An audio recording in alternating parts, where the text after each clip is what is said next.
बने रहिए BA news live के साथ। खबर हमारी, फैसला आपका। इस वक्त की बड़ी खबर ब्यूरो नागेश गुप्ता के साथ। ब्यूरो नागेश गुप्ता की खबर। बरेली। AMIM के राष्ट्रीय अध्यक्ष असदुद्दीन ओवैसी ने बरेली के मिशन ग्राउंड में एक जनसभा को संबोधित करते हुए समाजवादी पार्टी, कांग्रेस, बहुजन समाज पार्टी के साथ साथ भारतीय जनता पार्टी पर भी जमकर निशाना साधा। आइए सुनिए क्या कहा ओवैसी ने। हम बुलबुले हैं इसकी, ये गुलसिता हमारा। टाइम हो गया, बाबा और ये मोदी पर कुछ नहीं बोले। अरे हम क्यों बोले? तुम और बाबा तो एक ही हो ना। तुम में उनमें फर्क ही क्या है?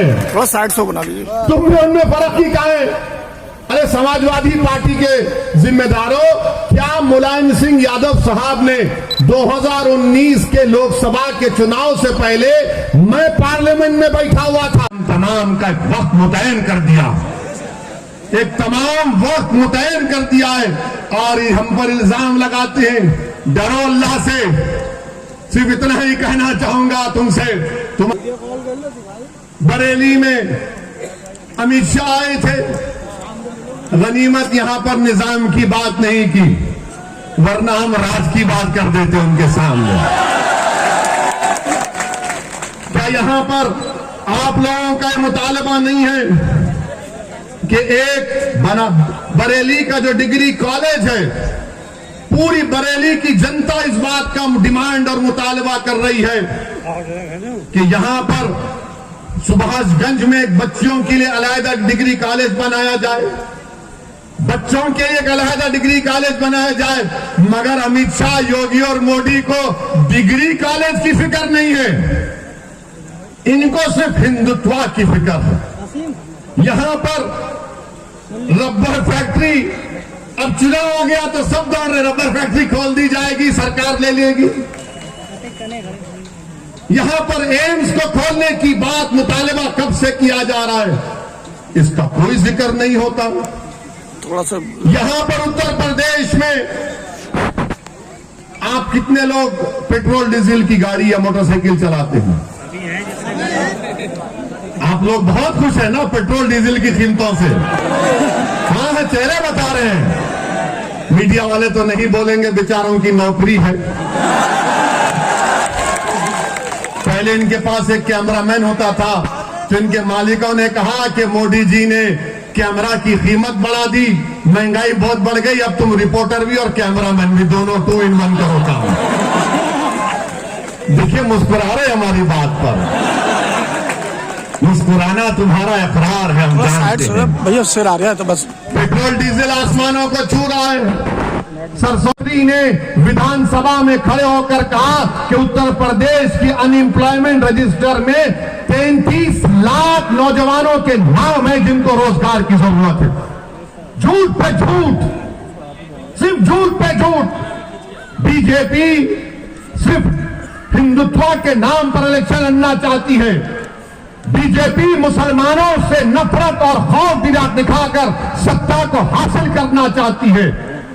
इनके पास डेवलपमेंट के नाम पर कुछ नहीं है, कुछ नहीं है डेवलपमेंट के नाम पर, मगर बोले जा रहे हैं। अभी आपने सुना कि वारिस पठान ने कहा कि पूरे भारत में तीसरा गरीब प्रदेश अगर कोई है, झारखंड बिहार के बाद तो उत्तर प्रदेश।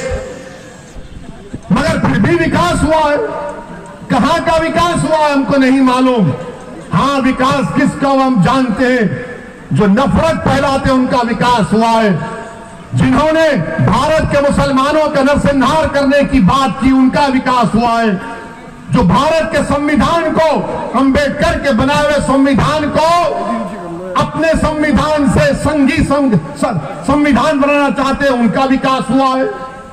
हरिद्वार में धर्म संसद, हरिद्वार में धर्म संसद, रायपुर छत्तीसगढ़ में कांग्रेस की सरकार, वहां धर्म संसद। क्या बोला जाता है इन दोनों धर्म संसद में? तुमने पढ़ा कभी? उस धर्म संसद में कहा गया हरिद्वार के कि भारत के मुसलमानों का हाल रोहिंग्या मुसलमानों की तरह कर देना चाहिए। हरिद्वार के धर्म संसद में कहा गया कि भारत की मिलिट्री को इस्तेमाल करके मुसलमानों को मारना चाहिए। उस हरिद्वार के संसद में कहा गया कि एक एलटीटी का प्रभाकरण की तरह कोई पैदा हो जाए जो 20 लाख मुसलमानों को मार दे। रायपुर में कहा गया छत्तीसगढ़ में कि इंसानियत को बचाना है तो मुसलमानों को खत्म कर दो भारत से। कोई गिरफ्तारी हुई अभी तक? हरिद्वार में गिरफ्तारी हुई, रायपुर में हुई एक की, मगर किस उन्वान पे गिरफ्तारी हुई रायपुर में कि उन्होंने गांधी को नाम शनाब कहा। अरे तुमको अगर गांधी से मोहब्बत है तो सुनो जालिमों, जो धर्म संसद के नाम पर भारत में नफरत फैला रहे हो, गांधी को क्यों मारा गया था? गोडसे ने गांधी को क्यों मारा? इसलिए मारा कि उसने कहा कि गांधी मुसलमानों कर अचानक कहे मोदी जी मैं आपको आशीर्वाद देता हूं, आप दोबारा प्रधानमंत्री बन जाइए।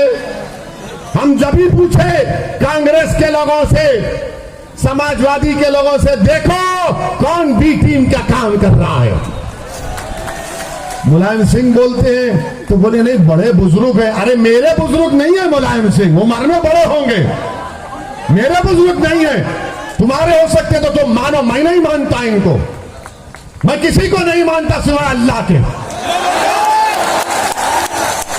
मेरे अजीज दोस्तों और बुजुर्गों, मुलायम सिंह बोल दिए, कोई कुछ नहीं बोलेगा। आपके घर में शादी है, मोदी जी आते हैं तो ऐसा खुश होते हैं कि जैसा वाकई में वो दूल्हा आ गया। तस्वीर है और इनको फिक्र है ओवैसी की, ओवैसी की। अरे मुझ पर इल्जाम लगाने वालों, याद रखो मैं कोई नेक आदमी नहीं हूं, मैं खुला कह रहा हूं, मैं गुनाहगार हूं, मैं खताकार हूं, मैं सियाकार हूं, और मुझ में क्या क्या कमजोरियां हैं वो मेरा रब जानता है। मगर असदुद्दीन ओवैसी को जब मैं 3 अहादीस बार बार पढ़ता हूं अल्लाह के रसूल सल्लल्लाहु अलैहि वसल्लम की, तो मुझे एक उम्मीद नजर आती है।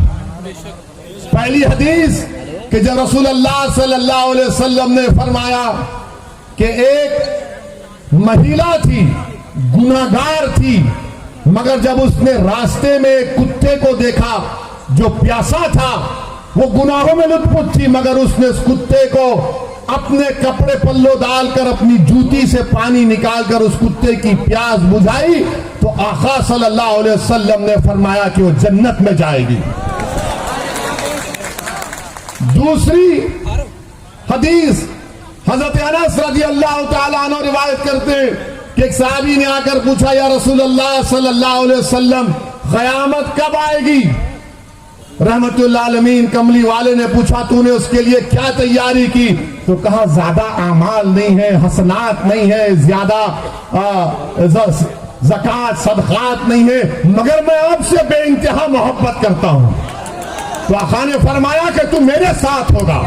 असदुद्दीन ओवैसी के पास कुछ नहीं है, मगर एक दावा तो कर सकता हूं कि मैं रसूलुल्लाह सल्लल्लाहु अलैहि वसल्लम को बेपनाह चाहने वाला हूं।